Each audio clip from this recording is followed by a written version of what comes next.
ભાવનગરની કે જ્યાં નામાંકિત ईएनटी સર્જને આત્મહત્યા કરી લીધી છે। સર્જન ડોક્ટર રાજેશ રંગલાણીએ આત્મહત્યા કરી। વાઘાવાડી રોડ પરના માધોબાગમાં રહેતા ડોક્ટર રાજેશ રંગલાણીએ પોતાના જ ક્લિનિકમાં આત્મહત્યા કરી છે। એનેસ્થેસિયાના હાઈડોઝના ઇન્જેક્શન લઈ જીવન ટૂંકાવ્યું।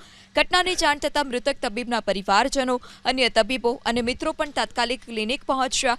નિલંબાગ પોલીસે ઘટના સ્થળ પર પહોંચી વધુ તપાસ હાથ ધરી। પોલીસે તબીબના મૃતદેહનું પંચનામું કરી પોસ્ટમોર્ટમ માટે હોસ્પિટલ ખસેડ્યો છે।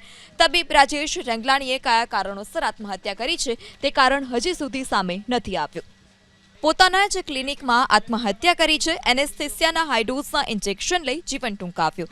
ઘટનાની જાણ થતાં મૃતક તબીબના પરિવારજનો, અન્ય તબીબો અને મિત્રો પણ તાત્કાલિક ક્લિનિક પહોંચ્યા। નિલંબાગ પોલીસે ઘટના સ્થળ પર પહોંચી વધુ તપાસ હાથ ધરી। પોલીસે તબીબના મૃતદેહનું પંચનામું કરી પોસ્ટમોર્ટમ માટે હોસ્પિટલ ખસેડ્યો છે। તબીબ રાજેશ રંગલાણીએ કયા કારણોસર આત્મહત્યા કરી છે તે કારણ હજી સુધી સામે નથી આવ્યું।